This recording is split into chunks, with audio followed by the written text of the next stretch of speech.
નમસ્કાર, હું છું પ્રિયા અને તમે જોઈ રહ્યા છો જનતા કી જાણકારી ન્યૂઝ। નજર કરીએ આજના સમાચાર ઉપર। રાજકોટ કલ્પવન સોસાયટીથી ઉમિયાધામ બાઇક રેલી યોજાઈ। માં ઉમા ધ્વજરોહણ અને મહા બાઇક રેલીનું કરાયું ભવ્ય આયોજન।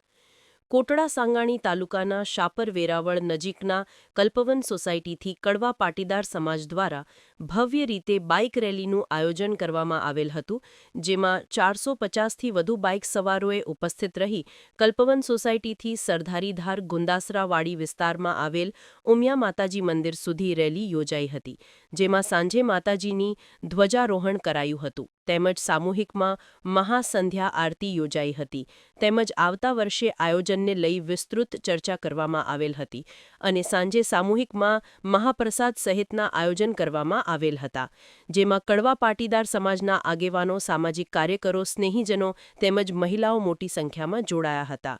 રિપોર્ટર પંકજ ટીલાવત, શાપર વેરાવળ।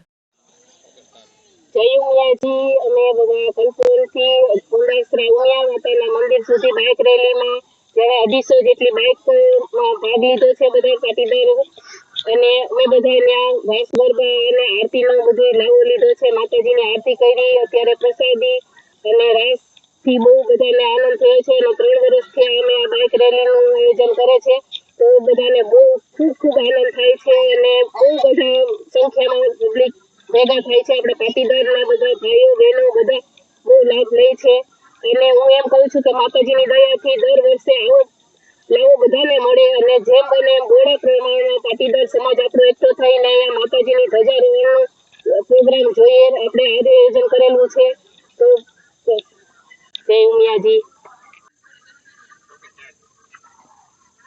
આજે 7 ઓક્ટોબર 2025 શરદ ઉત્સવ નિમિત્તે ધ્વજારોહણના કાર્યક્રમમાં આજે 200 થી 250 બાઇક રેલી કલ્પવનથી ઉમિયાધાર, જેને કે વેરાવળ સાપર થઈને પડવલા થઈ અને ઉમિયાધારે ધ્વજારોહણનો કાર્યક્રમ પૂર્ણ કર્યો। ત્યારબાદ 400 થી 450 માણસોને પ્રસાદીનું આયોજન પણ કરેલ હતું।